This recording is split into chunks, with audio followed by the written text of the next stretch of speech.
बिस्मिल्लाहिर्रहमानिर्रहीम।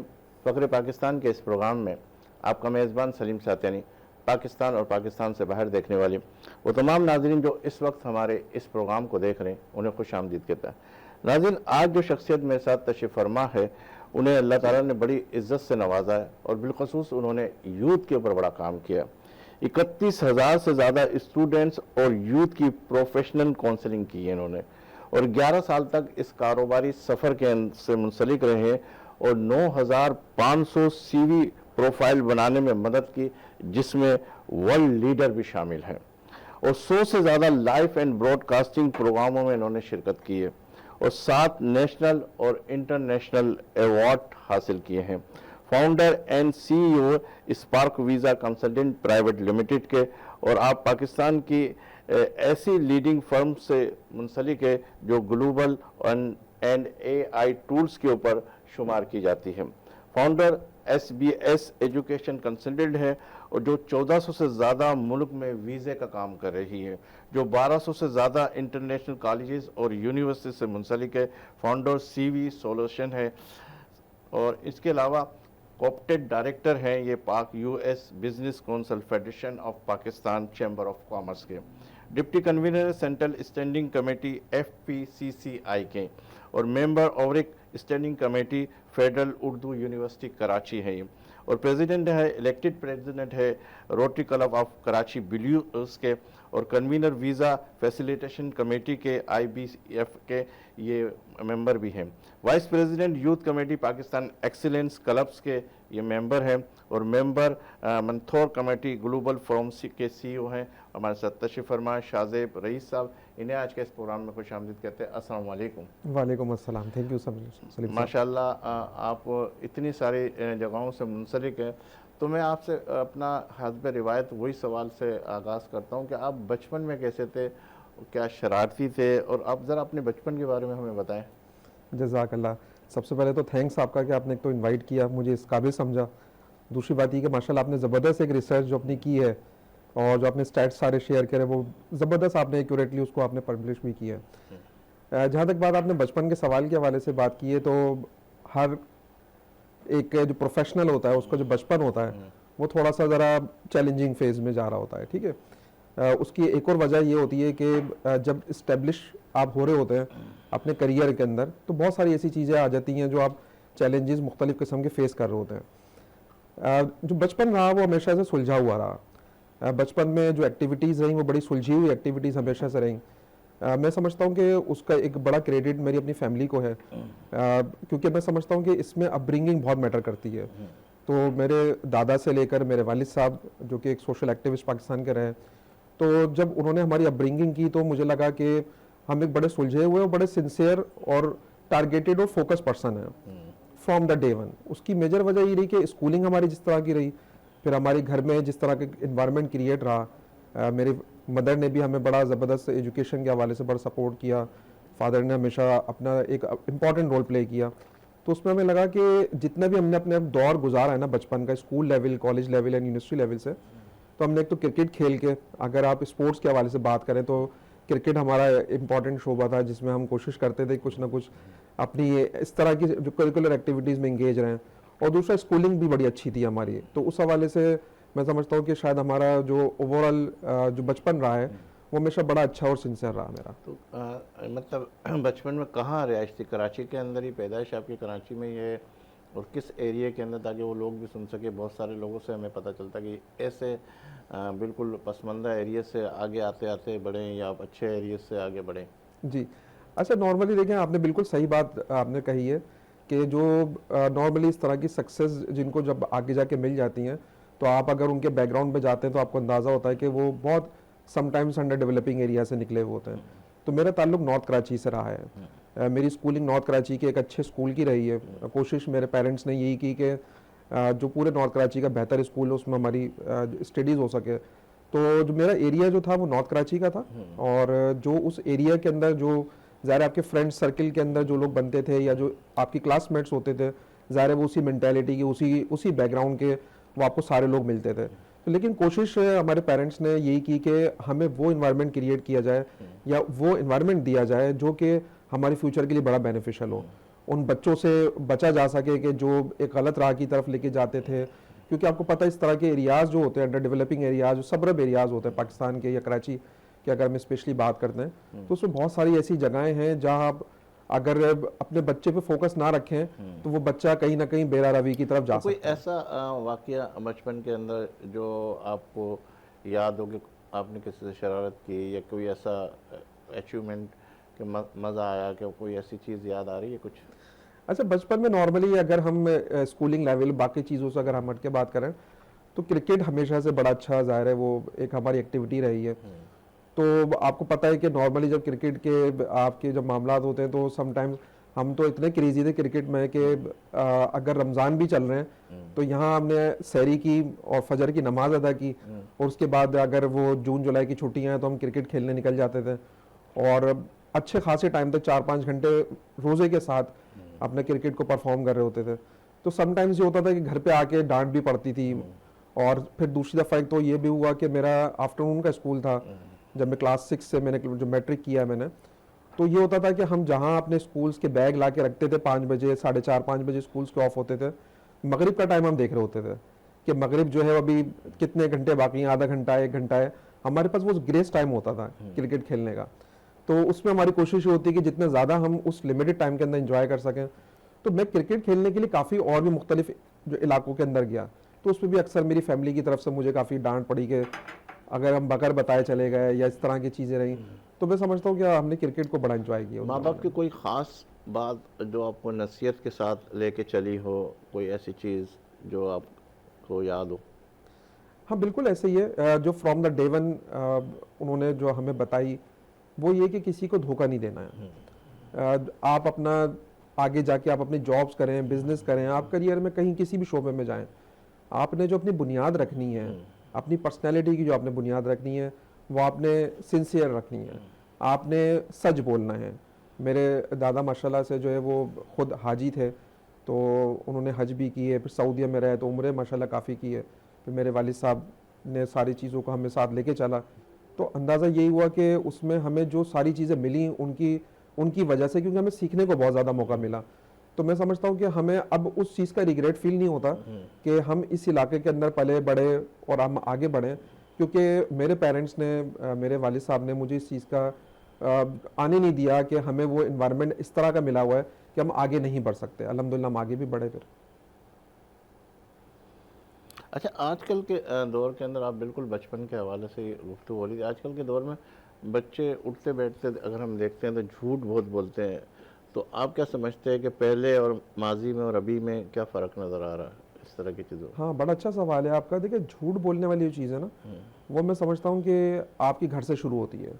एक बड़ी छोटी सी एग्जांपल देता हूँ कि आप अगर एक फादर हैं और आपके कोई फ्रेंड सर्किल में बाहर कोई गेट पे आया हुआ है, किसी ने गेट बजाया, आपने बच्चों को भेज दिया, आप बता दें कि अभी बाबा अंदर नहीं है, किसी काम से बाहर गए हैं, तो ये एक छोटी सी एक्टिविटी है, लेकिन बच्चे के माइंड में आ रहा है कि ये ऐसी क्या चीज़ है जिसके लिए पेरेंट्स तो मुझे मना करते हैं लेकिन पेरेंट्स खुद करने की कोशिश कर रहे हैं, झूठ बोलने वाली।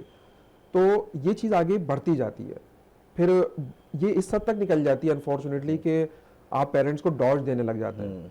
फिर वो पेरेंट्स के ऊपर ही स्टोरीज आ रही होती हैं सारी, कि जो झूठ बोलने वाली चीज़ें वो आप कोशिश ही करें कि आप खुद अपने बच्चे से सिंसियर हैं, आप उसकी तरबियत वही करें, उसको सच सिखाएं, कोशिश करें कि आप ऐसे सीनियर जो क्रिएट करें कि जिसमें आपको खुद उससे झूठ बोलने की ज़रूरत ही ना पड़े, क्योंकि बच्चा आपको ऑब्जर्व करेगा। क्योंकि बच्चा कभी भी वो चीज़ें नहीं देखता कि जो आप सिखाते हैं, बच्चा में जो वो चीज़ ऑब्जर्व करेगा जो आपको करते हुए देखेगा।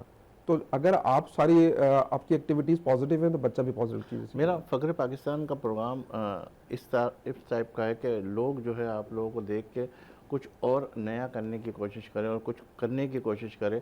तो हम ये तरगीब देते हैं कि जो भी हमारे मेहमान होते हैं माशाल्लाह उन्होंने इंटरनेशनल लेवल पे, नेशनल लेवल के ऊपर कुछ ना कुछ किया है। तो मैं ये कहूँगा आपकी बचपन से लेकर जवानी तक के कोई ऐसा नशेब व फराज का कोई वाक़या जो इतना लंबा पीरियड के अंदर जो आप शेयर करना चाहें, पढ़ाई के हवाले से, स्कूल के हवाले से, कॉलेज के हवाले से, यूनिवर्सिटी के हवाले से? अच्छा, पहले के जो बचपन है यानी कि हमारे साइड का जो बचपन है और आज की जो जनरेशन है उसमें है तो अच्छा खासा डिफरेंस, क्योंकि अगर मैं थोड़ा सा अपना पास्ट की तरफ अगर मैं बात करता हूँ तो उसमें मैं ये देखता हूँ कि वहाँ पर जितनी हमने पास्ट के अंदर जो चैलेंजेस को फेस किया है, हम ही देखते हैं कि जब मैं स्कूल से जब मैं निकल जाता था, हम ट्यूशन के लिए बहुत हमने वॉक किए उस टाइम पर, हम बसेस चेंज करने के लिए, हम स्टॉप्स पे जाने के लिए हमने चैलेंजेस फेस किए हैं। हमने बहुत सारे ऐसे चैलेंजेस फेस किए हैं जो आज की यूथ समझती है कि शायद ये मेरे पेरेंट्स ने ऑलरेडी मेरे लिए किया हुआ है। तो आज की यूथ में और हमारी अपब्रिंगिंग के अंदर थोड़ा सा डिफरेंस यही है। और inspiration for the youth for today, मैं उनको ये बात बताना चाहूँगा कि हमेशा जो चैलेंजेस आपके पेरेंट्स ने फेस किए हैं, वो डेफिनेटली पेरेंट्स नहीं चाहते कि वो आप फेस करें। तो हमने अपने बहुत सारे ऐसे चैलेंजेस, जिसमें मैंने आपको छोटी सी बात बताई कि हम जब ट्यूशन के लिए जाते थे तो बहुत सारी जगहों पे हमने बसें चेंज की हैं। हम ट्रैवलिंग बहुत करते थे, बाय वॉक जाते थे एक डेस्टिनेशन से दूसरे डेस्टिनेशन, या स्कूल में अगर एग्जाम्स की बात होती है तो हम अर्ली मॉर्निंग उठे भी, और उस टाइम पे लाइट्स नहीं होती थी, या अपॉर्चुनिटी जो रिसोर्सेज बेसिकली जो असल चीज़ है जो आज के ज़माने में मौजूद है वो पहले मौजूद नहीं थी। तो आज की यूथ के पास तो समझे इंटरनेट मौजूद है, फैसिलिटीज़ मौजूद हैं, हर पेरेंट्स चाहते हैं कि बच्चे को वो अच्छी तरबियत दें, तमाम फैसिलिटी के साथ सेल फोन मौजूद है, उसमें इंटरनेट मौजूद है, लेकिन ये चीज़ें पहले नहीं थी। तो जब पहले के लोग कामयाब हो सकते हैं, क्योंकि माशाल्लाह जैसे आपने बताया आपके तमाम प्रोग्राम के अंदर इसी तरह के लोग आते हैं, तो इट मीन्स कि वो 20-30 साल पहले अपना एक करियर गुजार चुके हैं, अपना एक बचपन गुजार चुके हैं, वो अपने चाइल्डिश लाइफ को स्पेंड कर चुके हैं। तो वो उस टाइम पर अगर उनके पास लिमिटेड रिसोर्सेज के साथ आज वो कामयाब हो सकते हैं। मतलब इस तरह तो आप कह सकते हैं ना, जैसे मतलब स्ट्रगल बहुत किए हम देखते हैं, सामने जो फेज़ नज़र आता है उसके अंदर कि यार ये बंदा देखो माशाल्लाह किस तरीके से आज अरूज के ऊपर है, लेकिन उसका बैकग्राउंड देखते हैं तो उसने कितनी मेहनतें कर करके वहाँ पहुँचा होता है। सर, जब हम किसी समंदर में छोटे से पत्थर को उठा हुआ देखते हैं ना दूर से, हमें लगता है कि सिर्फ पत्थर की हाइट यही है, लेकिन अगर हम वो आइसबर्ग बेसिकली अगर हम उसकी बात करते हैं, लेकिन अगर हम जब क्लोज जाके देखते हैं तो हमें फिर नज़र आता है कि ये समंदर की कितना अंदर है। तो उसकी वजह यही है कि आजकल बहुत सारे ऐसे यूथ है, बहुत सारे लोग हैं प्रोफेशनल फील्ड में भी जो बड़ी जल्दी इंप्रेस हो जाते हैं किसी से, लेकिन आपको ये ज़रूर एनालाइज करना चाहिए कि अगर वो आज किसी भी मुकाम पे है तो उसने बड़ी स्ट्रगल्स किए होंगे, उसने बहुत सारी जगहों पे धक्के खाए होंगे, बहुत प्लेटफॉर्म्स के ऊपर वो फेल हुए होंगे। तो फेलियर, हमारे यहाँ यूथ जो है ना शॉर्ट टेम्पर्ड यूथ है, वो बड़ी जल्दी माइंड कर जाते हैं, वो बड़ी जल्दी डिस्टर्ब हो जाते हैं। तो मैं समझता हूँ कि इसमें कंसिस्टेंसी बहुत इंपॉर्टेंट है। बहुत ज़्यादा आगे बढ़ने वाला अक्सर फेल होते हुआ बढ़ता हुआ आया है, क्या ख्याल है, एम आई राइट? सर बिल्कुल ऐसे ही है, क्योंकि अगेन हमें सक्सेस सिर्फ वन टाइम नजर आ रही है, लेकिन उसके बैकग्राउंड में अगर 9 फेलियर्स हैं वो कोई भी नहीं देख रहा। मैं एक छोटी सी एग्जांपल यूथ के लिए मैं एक और दे देता हूँ। जैसे KFC का एक ब्रांड था, KFC का जो एक ब्रांड है, उनकी मल्टीपल रेसिपीज, उनकी हंड्रेड्स ऑफ रेसिपीज फेल हुई थी, और उनको उनकी एक्सेप्टेंस कब हुई है? उनकी एक्सेप्टेंस हुई है 74 ईयर्स में जाके। लेकिन लोग ये समझते हैं कि अगर 25 साल की उम्र में हमने कुछ भी नहीं किया तो शायद हमारी लाइफ खत्म हो गई। बहुत सारी सक्सेस ऐसी हैं, अल्लाह ताला ने एक टाइम पीरियड आपका जो सेट किया हुआ है आपकी सक्सेस के लिए। एक तो कंपैरिजन ना करें किसी के साथ। हमारे यहाँ नॉर्मली ये होता है कि अच्छा ये चीज़ें भी पेरेंट्स हमारे माइंड में डालते हैं कि बेटा देखें आपका कज़न जो है उसने चार्टर्ड अकाउंटेंसी कर लिया है और देखिए वो 5 लाख रुपए कमा रहा है, आपको भी चार्टर्ड अकाउंटेंट बनना है, आपने भी यही काम करना है ताकि आप भी 5 लाख। ये कंपैरिजन्स नहीं होने चाहिए, क्योंकि जब कंपैरिजन्स होंगे तो उसमें फिर आप कोई भी चीज़ लर्न नहीं करेंगे, क्योंकि अल्लाह ताला ने हर एक पर्सन को एक सेपरेट और नेचुरल सलाहियत देकर इस मुल्क के अंदर भेजा है, इस दुनिया के अंदर भेजा है। तो मैं समझता हूँ कि हमें उस सलाहियत को सिर्फ ढूंढने की जरूरत है, जिसको हम करियर बोलते हैं। कैसे इसको काउंटर करें? जिस तरीके से आपने बहुत प्यारी बात की कि जैसे अगर कोई पेरेंट्स है वो सामने वालों को 5 लाख देख रहा, 3 लाख देख रहा, तो उसको कैसे मॉनिटर किया जाए, कैसे इसको कवर किया जाए? ये भी बड़ा अच्छा सवाल है। हमने करियर काउंसलिंग की अपनी ट्रेनिंग के अंदर ये चीज़ सीखी थी, और जो अब मेरे पास स्टूडेंट्स प्रोफेशनल्स आते हैं तो हम उनकी काउंसलिंग जो करते हैं तो साइकोमेट्रिक टेस्टिंग के थ्रू करते हैं। एक करियर काउंसलिंग में होता है साइकोमेट्रिक टेस्टिंग, जिससे एक कोई भी एक नॉर्मल पर्सन, बहुत सारी वेबसाइट्स अवेलेबल है, ऑनलाइन रिसोर्सेज हैं, कोई भी मुख्तलिफ वेबसाइट्स पे जाके अपनी साइकोमेट्रिक टेस्टिंग अटैम्प्ट कर सकते हैं। उसमें उनके मुख्तलिफ इंटरेस्ट से रिलेटेड सवालात किए जाएंगे, एक क्वेश्चन आयर होगा, सिर्फ MCQs उनको फिल करने हैं कि आप इस कंडीशन के अंदर क्या आप डिसीजन लेंगे, वो आपके सारे डिसीजन नोट डाउन हो रहे होंगे। तो एंड ऑफ द टेस्ट कहीं 20 सवालात होते हैं, कि 50 सवालात होते हैं। अच्छा, इस बात का तसलसल ना टूटे, ब्रेक पे जाना फिर इसके बाद, ताकि वहीं से वापस आपको जोड़ेंगे। नाज़रीन लेंगे एक ब्रेक इस यकीन के साथ कि आप होंगे हमारे साथ, हम तो हैं ही आपके साथ। मिलते हैं चंद लम्हों के बाद। अच्छा यार, ये ऐसे ही बंद कर दे भाई।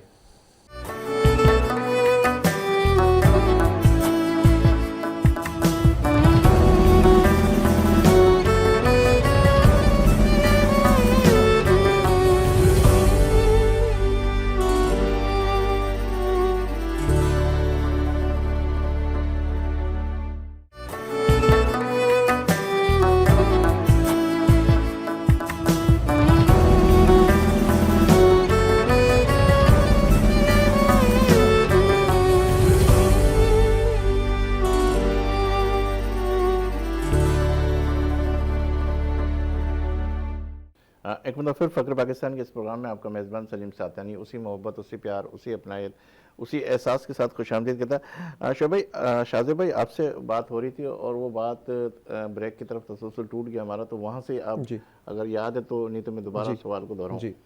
अच्छा, हम बात कर रहे थे कि बच्चे को ये आइडेंटिफाई कैसे हो कि उसको क्या करियर चूज करना है, उसको कैसे पता चले कि अल्लाह ताला ने उसके अंदर कौन सी सलाहियत पैदा की है जिसको वो कैश करवा सकता है आज की दुनिया में आके। तो साइकोमेट्रिक टेस्टिंग होती है, इंटरनेशनली बहुत सारे टेस्ट अवेलेबल हैं वेबसाइट पे। तो वो अपने वेबसाइट पे मुख्तलिफ वो टेस्ट अगर अवेलेबल है उनको अटैम्प्ट करते हैं या किसी भी सर्टिफाइड करियर काउंसलर के पास जाते हैं, तो वो आपकी जो एक खासियत है वो फाइंड आउट करेंगे। उस खासियत के अंदर ये है कि आपका इंटरेस्ट किस चीज़ के अंदर है।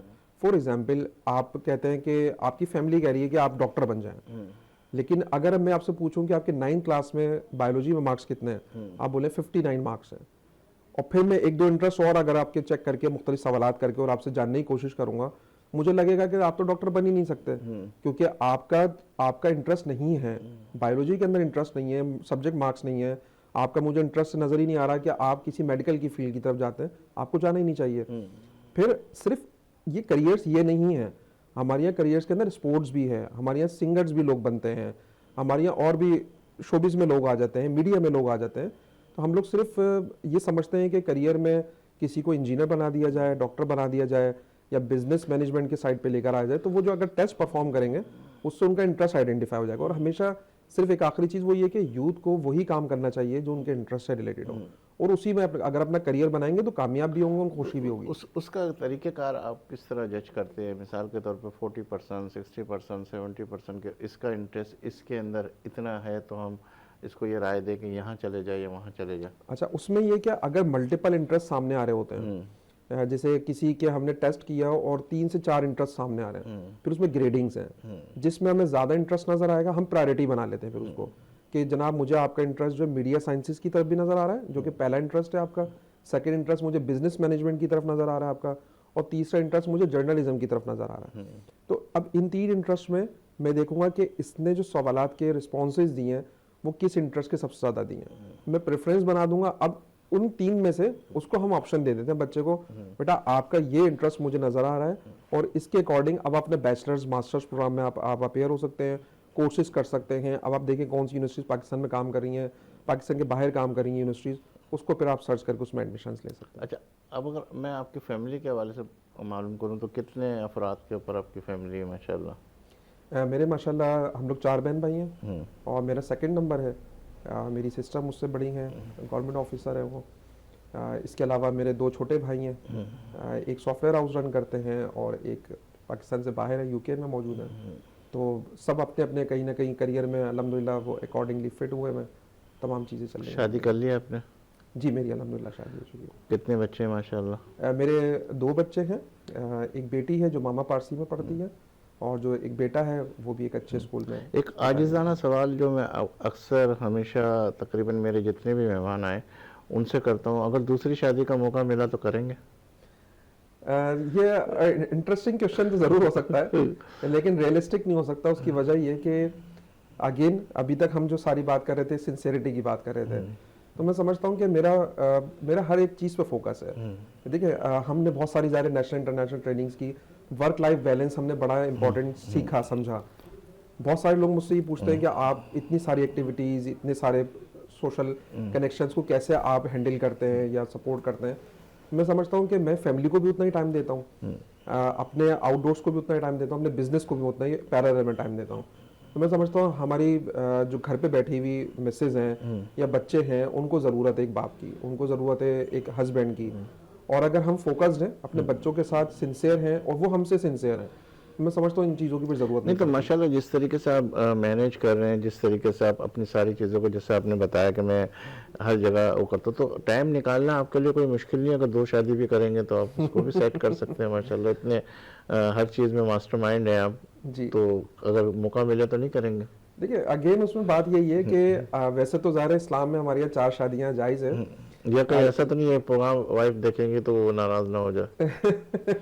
नहीं, खैर जितनी मेरी सोशल एक्टिविटीज़ हैं, जितना मेरा बड़ा सोशल नेटवर्क है, ज़ाहिर मुख्तलिफ ख़वातीन के साथ भी हमारा उठना बैठना होता है, तो उस लिहाज से बड़ी ओपन माइंडेड है हमारी फैमिली मेम्बर्स तमाम और बड़ा सोशली हम रहे हमेशा से। तो मैं अपनी जिम्मेदारी को बहुत इंपॉर्टेंट समझता हूँ, क्योंकि फ्यूचर में भी इस तरीके से नहीं आ सकती, क्योंकि मैं समझता हूँ कि आप किसी को अगर अपने घर पे लेकर आते हैं तो एक जिम्मेदारी आपके ऊपर बहुत बड़ी आयद हो जाती है, इस्लाम की रूह से भी और इथिकल रूह से भी। तो मैं समझता हूँ कि शायद ऐसा होना नहीं चाहिए जो नॉर्मली सारे लोगों के माइंड में होता है। लड़ाई कभी हुई?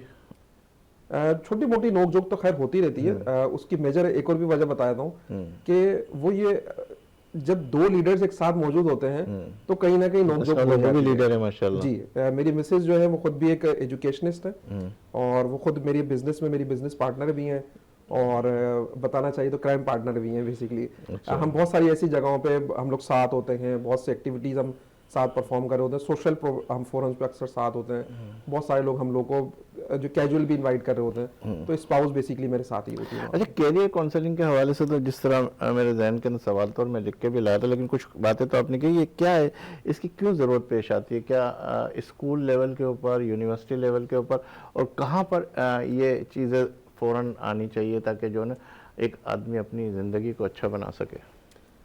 बिल्कुल, सबसे पहले आपने इम्पोर्टेंस की बात की करियर काउंसलिंग की, तो देखें करियर काउंसलिंग इसलिए एक इम्पॉर्टेंट शोबा है क्योंकि आपने करियर जो चूज़ करना है वो आपका लाइफ टाइम रहने वाली चीज़ है। करियर का मतलब यही है कि हमारे यहाँ एक तो जिस चीज़ में हमें सुकून मिलता है, जो हमारे इंटरेस्ट से रिलेटेड है, जो हमारा पैशन है, जो हमारा गोल है, उससे हम कुछ ना कुछ अर्निंग करें।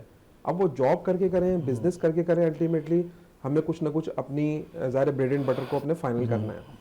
तो अगर हम ये चीज़ नहीं करते हैं, क्योंकि बहुत से स्कूल्स में, कॉलेजेस में एक्टिविटीज़ ही नहीं होती करियर काउंसलिंग के हवाले से, उनको पता ही नहीं होता कि क्या करियर चूज़ करना है। वही करिकुलम जो हमारे पेरेंट्स ने पढ़ा है वही हमने भी पढ़ा करिकुलम, उसके अंदर कोई चेंजेस नहीं है। तो मैं समझता हूँ कि एक तो इसमें चेंजेस होने की ज़रूरत है, और स्कूल कॉलेज लेवल पे ही बच्चे को पता होना चाहिए कि उसका इंटरेस्ट क्या है। क्योंकि देखें, सब्जेक्टिव बातें तो स्कूल में बहुत सारी होती हैं। बच्चा स्कूल में जाता है, 8 सब्जेक्ट पढ़ रहा है, वो सोशल स्टडीज पढ़ रहा है, साइंस भी पढ़ रहा है। तो हमने, मेरा ख्याल है कि क्लास 5 तक ये डिसाइड कर लेना चाहिए, ठीक है क्लास 5 तक आप जनरल इन्फॉर्मेशन सारी सब्जेक्ट की दें, और फिर क्लास 6 से स्कूल आइडेंटिफाई करना शुरू करें कि इस बच्चे का इंटरेस्ट कहाँ जा रहा है। अगर मैथमेटिक्स के साइड पे जा रहा है तो फिर मैथमेटिक्स, स्टैट्स के सब्जेक्ट्स वो ऑफर किए जाए बच्चे को, ताकि वो मैट्रिक तक आते आते उन सब्जेक्ट्स के अंदर स्पेशलाइज हो जाए। लेकिन अगेन उसके लिए तो फिर आपको इंटरमीडिएट का सिस्टम है, मैट्रिक का ज़ाहिर एग्जामिनेशन सिस्टम, बोर्ड के सिस्टम पूरे चेंज करने होंगे। लेकिन अगर हम क्विकली इतना सब कुछ नहीं भी कर सकते तो, लेकिन कम से कम क्लास 5 के बाद से आपको एबिलिटी आ जानी चाहिए बच्चे के इंटरेस्ट के हिसाब से कि हमें कहाँ इसको लेके जाना है फ्यूचर के लिए। तो कहाँ तक आप देख रहे हैं ये जो आप कह रहे हैं कि 6 के अंदर, देखिए बड़े बड़े स्कूल के अंदर तो ये सारी चीज़ें आ सकती है, बड़े स्कूल से मुराद है कि बड़ी फीसें बड़ी ज़्यादा ही है।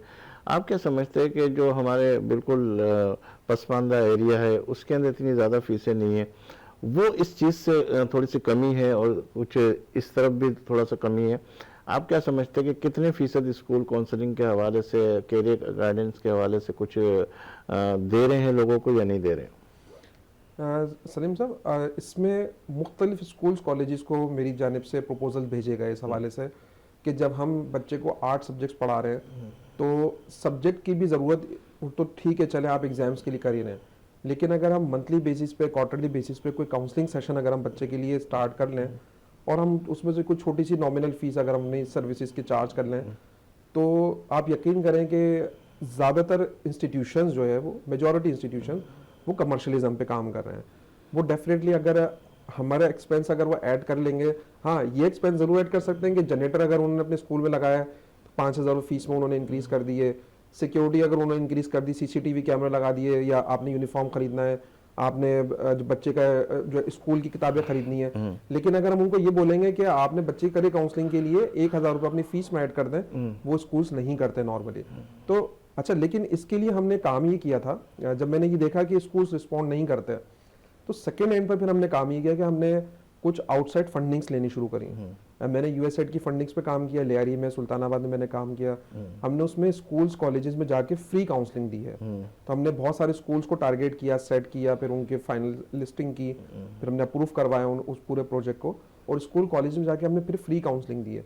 तो जितना हम अपनी हद तक कोशिश कर सकते हैं एज अ कम्युनिटी वर्कर, वो हम कोशिश कर सकते हैं। शायद क्या इसका एडवांटेज मिला, मतलब जिस तरीके से आप कह रहे हैं कि हमने सब चीज़ें की, उसका कोई फीडबैक मिला, उसकी कोई अच्छी कारकर्दगी के हवाले से अच्छी रिपोर्ट आई कि इन लोगों ने ये सीख के इस तरफ मूव किया, इस तरफ टर्न किया?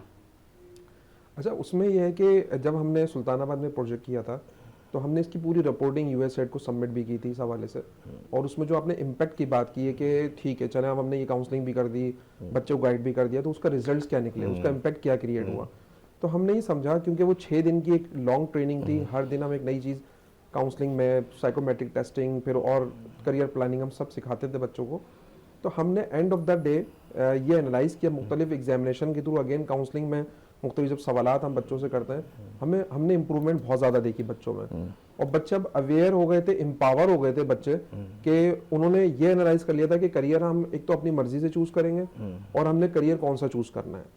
ऑल दो वो क्लास 7, 8, 9 के बच्चे थे, लेकिन वो फुली अवेयर हो चुके थे। तो अगर हम रिजल्ट्स की इम्पैक्ट की बात करते हैं, तो मुझे लग रहा था उसी टाइम पे कि वो ही सिर्फ 6 दिन की ट्रेनिंग के बाद ही अच्छा खासा इम्पैक्ट क्रिएट हो रहा था हमारे। तो आपके जहन के अंदर ये है कि अगर 6 दिन की ट्रेनिंग से, जैसे 10th के बच्चे, 9th के बच्चे, अगर तमाम स्कूल्स जो इस वक्त अवेलेबल हो जाए, यानी दस्तयाब हो जाए आपके पास, तो आप अच्छा, यानी आपकी टीम उसको अच्छा रिजल्ट दे सकती है कि वो अपना फैसला जो है आगे मुस्तकबिल का बेहतर तरीके से कर सकते हैं? बहुत बेहतर तरीके से कर सकते हैं, क्योंकि स्कूल का फोकस सिर्फ मैट्रिक के एग्जाम्स पे तो ज़रूर होता है कि मैट्रिक के एग्जाम्स में हमारे बच्चे की पोजीशंस आ जाएं, फिर हम उसको जो प्रमोट करके हम मज़ीद अपने नए जो स्टूडेंट्स को जो गैदर करें या ग्रैब करें।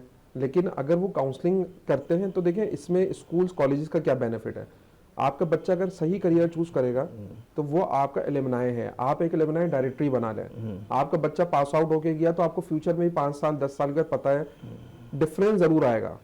आपका भी बच्चा तो एक जो ब्लैंक माइंड होकर मैट्रिक से बाहर आकर एग्जाम्स देकर स्कूल से तो गायब हो जाता है। लेकिन जब बच्चा आपका फ्यूचर में 5 साल 10 साल के बाद अगर आपने उसकी काउंसलिंग प्रॉपर की होगी, आपने बच्चे पे प्रॉपरली काम किया होगा, उसकी कस्टमाइज काउंसलिंग की होगी, मैं समझता हूँ जब वो आगे करियर में आगे जाएगा ना, तो नाम तो स्कूल का ही होना है। फिर आप अपने सोशल मीडिया पे, आप अपनी मुख्तलिफ जगह पे लगा सकते हैं कि हमारे स्कूल का बच्चा था, आज देखें यहाँ पर मौजूद है। देखिए, आजकल जो मुश्किलात हैं, जो परेशानियां हैं, जो तकलीफ़ है, वो ये है कि बच्चा मैट्रिक करने के बाद या बहुत ज़्यादा अगर खींच के भी इंटर कर लिया जाए, उसके बाद जो माली हालात है वो इतना ज़्यादा सपोर्ट नहीं करते हुए, तो वो उस वक्त चला जाता है अपनी जॉब के सिलसिले में, अपने कारोबार के हवाले से।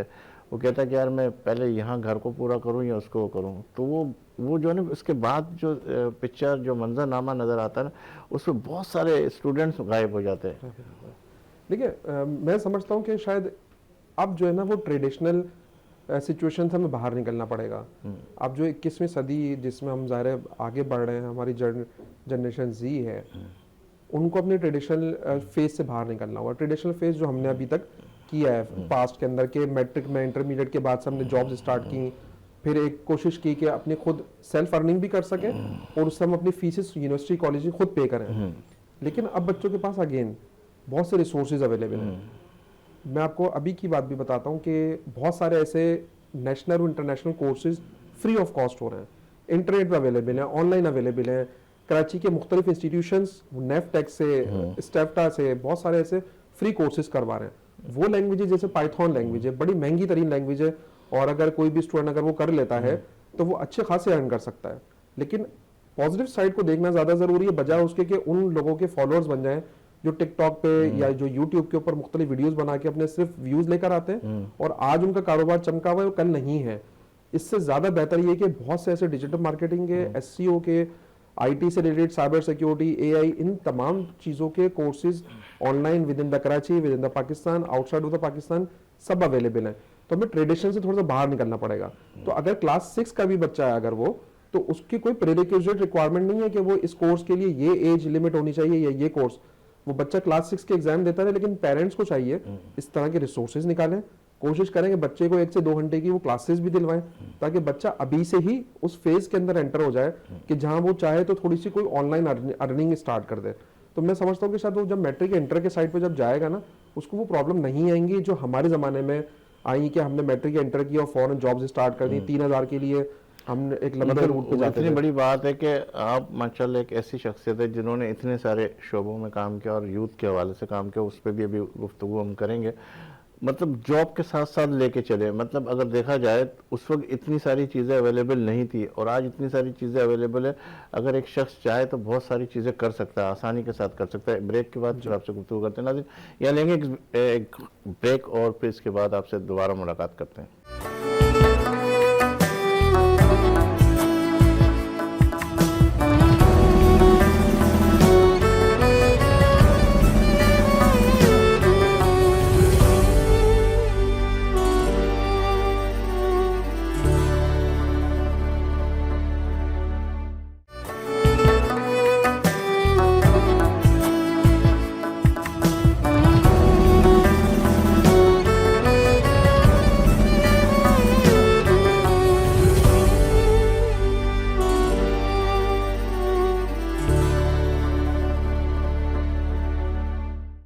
एक महफिल फजर पाकिस्तान के इस प्रोग्राम में आपका मेज़बान आपको खुश आमदीद कहता है। अच्छा शाहिद साहब, आपसे ये CV सोल्यूशन ये क्या है, मतलब आप जिसके उससे मुंसलिक है, ये किस तरीके से आप सॉल्व करते हैं?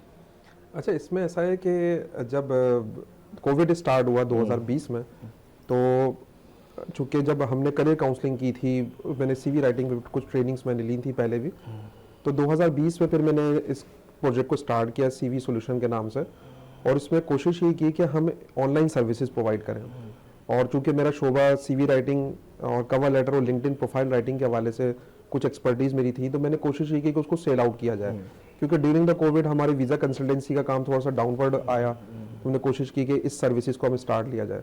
तो जो फाइवर और अपवर्क 2 प्लेटफॉर्म होते हैं जो कि फ्रीलांस के लिए एक टॉप रेटेड प्लेटफॉर्म है, पाकिस्तान और दुनिया के बड़े प्लेटफॉर्म में आते हैं, उस पर हमने अपने अकाउंट्स क्रिएट किए और कोशिश की कि उस पर हम कुछ ऑर्डर्स ले सकें इंटरनेशनली।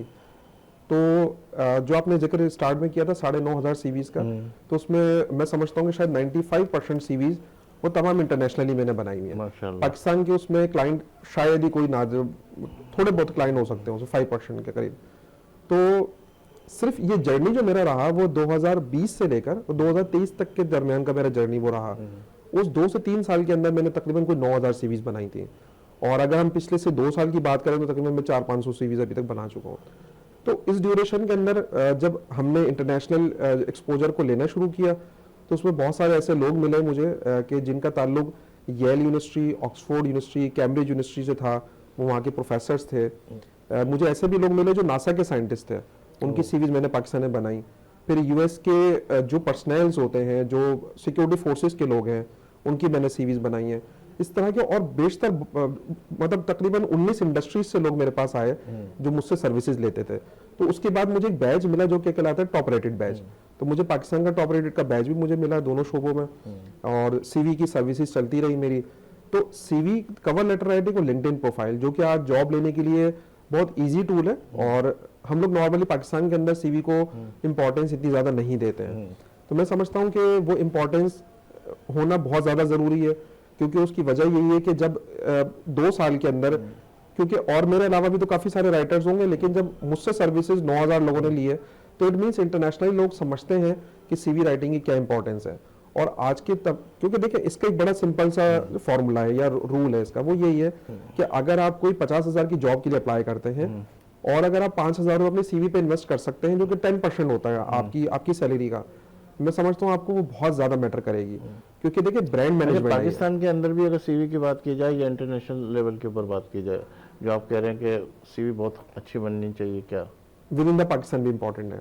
देखिए उसकी वजह क्या है कि मैं आपको एक फोर्ब्स का जो कि इंटरनेशनल एक इदारा है, उसका एक कोड है, वो ये है कि किसी एम्प्लॉयर के पास टोटल सिर्फ 6 सेकंड्स का टाइम होता है ये जज करने के लिए कि हमने उसको ट्रैश बिन में डालना है या हमें सिलेक्शन की तरफ उसको लेके जाना है। तो उस 6 सेकंड्स के अंदर आपको इम्प्रेस करना है। अब अगर जो लेट से अगर कोई एचआर मैनेजर है, तो जो हायरिंग कर रहा है उसको पता है एचआर मैनेजर क्या काम करता है, आपको ये बताना है कि आपने अभी तक कितनी हायरिंग कर ली है।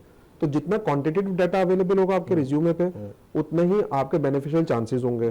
फिर हमारे नॉर्मली लोग जेपैक के अंदर भेज देते हैं, उल्टे सीधे ईमेल एड्रेसेस मेंशन करे हुए होते हैं सीवी पे। तो जितना अच्छा फॉर्मल अच्छे किसी प्रोफेशनल से लिखा हुआ होगा, आपके हाईएस्ट चांसेस होंगे। क्योंकि वो तमाम नौजवान जो कहते हैं कि हमने 50 जॉब से अप्लाई कर लिया, कोई कहता है हमने 20 जॉब से अप्लाई कर लिया, कहीं से कोई रिस्पॉन्स नहीं आ रहा, आप यकीन करें रिस्पॉन्स आता है। अभी मैं 4 दिन पहले मैं अपनी कंपनी के लिए हायरिंग कर रहा था डिजिटल मार्केटिंग में, और मैंने जितने कैंडिडेट्स तकरीबन 150-200 मेरे पास सीवीज आई, उसमें से मैंने टोटल 13 लोगों को शॉर्टलिस्ट किया। अच्छा। आप यकीन करें कि 13 लोगों में से कोई भी नहीं आया इंटरव्यू के लिए। ओह। तो जो यूथ यहाँ पर आके कंप्लेन करते हैं एम्प्लॉयर्स को कि मार्केट में जॉब्स नहीं है या हमें रिस्पॉन्ड नहीं आता, तो उनके भी कुछ अपने अनइथिकल बिहेवियर्स हैं, या बहुत सारे आउट ऑफ द टाइमिंग आते हैं, या आपने 4 बजे का इंटरव्यू का टाइम सेट किया तो खुद 4 बजे आ रहे हैं, 4:30 बजे आ रहे हैं, 5 बजे आ रहे हैं। हम एक प्रॉपर ड्रेसअप में जाते थे, टाई लगा के, कोट करके, अपना सारा सब कुछ एक प्रॉपर ड्रेसिंग में जाते थे। अब ये आजकल के बच्चे ये सारी चीजें भूलते जा रहे हैं, तो मैं समझता हूँ कि शायद इस वजह से भी उनके लिए जॉब्स कम है। बहुत सारे हमारे ग्रुप्स वैसे बने हैं जहाँ जॉब्स आती रहती हैं, बहुत सारी जॉब्स पब्लिश होती हैं, हमें लोग नहीं मिल रहे होते। तो ये गैप्स हैं अभी एकेडमी और इंडस्ट्री के दरमियान कुछ। अच्छा, बाहर काफ़ी लोग गए माशाल्लाह, आपके उस सीवी के हवाले से काफ़ी लोगों को जॉब्स भी मिली। आप क्या कहते हैं इस हवाले से कि बाहर जो गए, हमारे यहाँ पाकिस्तान की खिदमत करने के बजाय बाहर मुल्क ज़्यादा जाके अपनी सर्विस को दिया?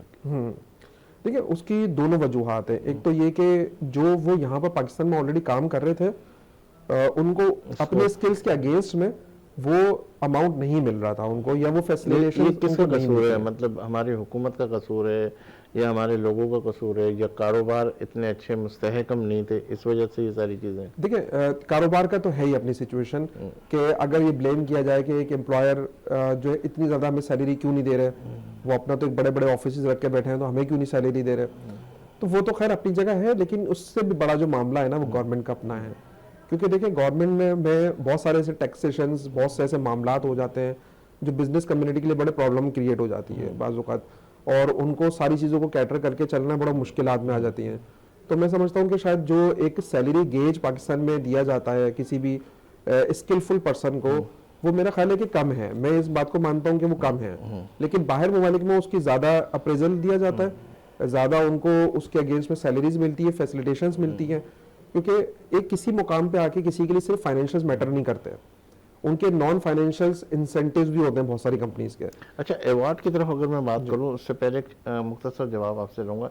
जनरेशन जी का आपने जिक्र किया, कितनी जनरेशन के हवाले से आप बात करेंगे?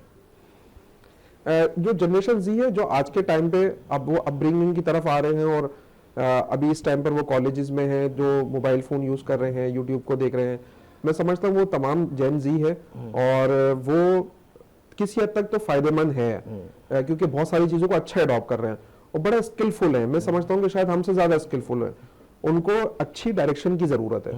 मेरा ख्याल है कि अगर उनको अच्छी डायरेक्शन मिल जाए और उनको जो पाथवे उनके अपने टीचर्स, उनके पेरेंट्स देने की कोशिश अगर करते हैं, बच्चे अगर उनको अडॉप्ट कर लें, तो मेरा ख्याल है वो बड़ा अच्छा कामयाब होगा। इसके हवाले से आपको एक अवार्ड मिला, जो डॉक्टर इशरतुल इबाद जो गवर्नर थे, वो अवार्ड जब आपने हासिल किया तो क्या कैफियत थी? वो पहला अवार्ड था या इससे पहले भी बहुत सारे अवार्ड जीत चुके थे नेशनल लेवल के हवाले से? जी बिल्कुल।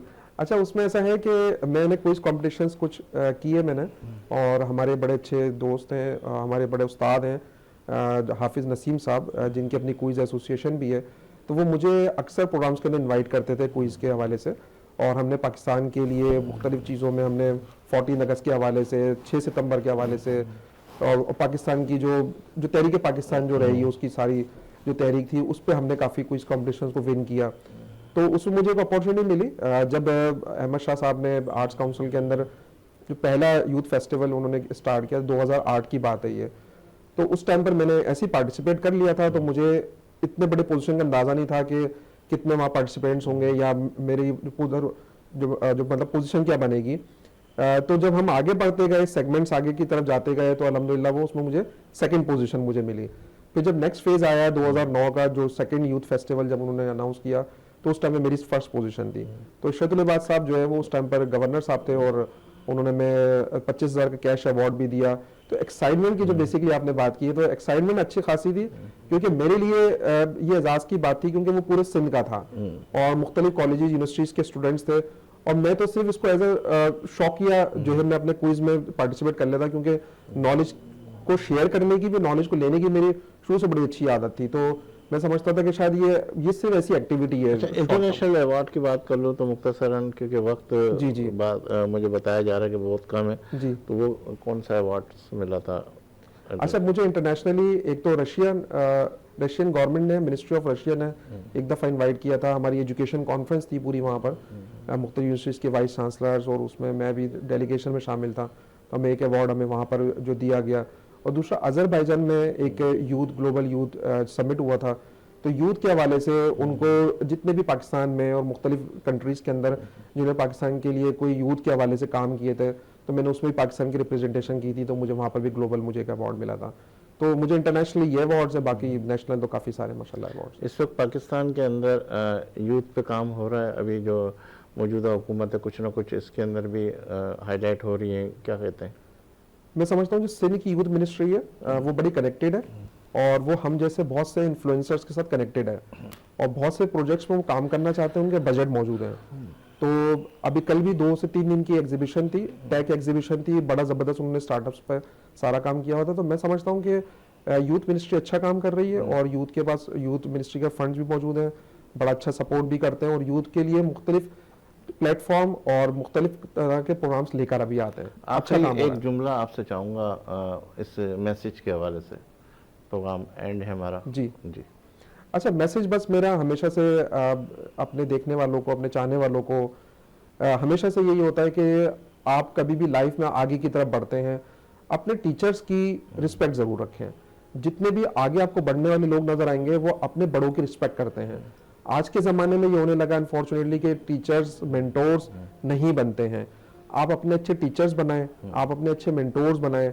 सोशल मीडिया पे बहुत बड़ी लोग शामिल हैं, बहुत बड़ा नेटवर्क है, तो आपका नेटवर्क आपका नेटवर्क है। तो अच्छा नेटवर्क ज्वाइन करें, अच्छे लोगों को अपने पास ऐड करें, उससे फायदा भी आपको ये होगा कि अपॉर्चुनिटीज आपको मिलती रहेंगी, क्योंकि बहुत सारे ऐसे इन्फ्लुएंसर्स आपके नेटवर्किंग के अंदर बहुत सारे ऐसे लोग होंगे जो मुख्तलिफ चीज़ें शेयर कर रहे होते हैं, और वह आपके लिए कहीं ना कहीं आपके करियर के अंदर बेनिफिशियल हो सकती है। तो अच्छा नेटवर्क रखें। बहुत शुक्रिया शाहजेब, आप हमारे इस प्रोग्राम की ज़ीनत बने। नाज़रीन, आपने हमारे इस प्रोग्राम को देखा, और हमारी कोशिश ये है कि मुख्तसरन वो तमाम बातें आपसे शेयर करवाएं जो हमारे पाकिस्तान के फ़ख्र पाकिस्तान है, जिन्होंने पाकिस्तान के लिए बहुत कुछ किया है, और ना सिर्फ पाकिस्तान बल्कि इंटरनेशनल लेवल के ऊपर भी बहुत कुछ काम किया। और ये वो लोग हैं जो खामोशी से काम किए जाते हैं और इतना ज़्यादा एक्सपोज भी नहीं होते, लेकिन इनके तवज्जुह से बहुत सारे लोग मुस्तफ़ीज़ हो रहे होते हैं और बहुत सारे लोग उससे फ़ायदा उठा रहे होते हैं। और हमें भी ये चाहिए कि ख़ास तौर पे यूथ को ये इस वक्त बहुत सख्त ज़रूरत है कि जो पाकिस्तान के लिए भी सोचे, और पाकिस्तान जिसने तुम्हें नाम दिया, पहचान दी, सब कुछ दिया, इस मुल्क के लिए भी अपना वक्त लाजमी शेयर करें, और अपने वक्त के हवाले से हमेशा वो चीज़ें हाईलाइट करें जो आपके मुल्क को फ़ायदा पहुँचा सके। वक्त इस बात की मज़ीद इजाज़त नहीं दे रहा कि मैं इस हवाले से और तहमीद बांधूँ। मुझे दीजिए इजाज़त, इंशाल्लाह ज़िंदगी रही अल्लाह लाया तो फिर आपसे मुलाकात का शर्फ हासिल करेंगे। और जब भी आपका हाथ दुआ के लिए उठे तो इस खाकसार गुरबत अजीज़ को अपनी दुआ में ज़रूर शामिल कीजिएगा। अल्लाह।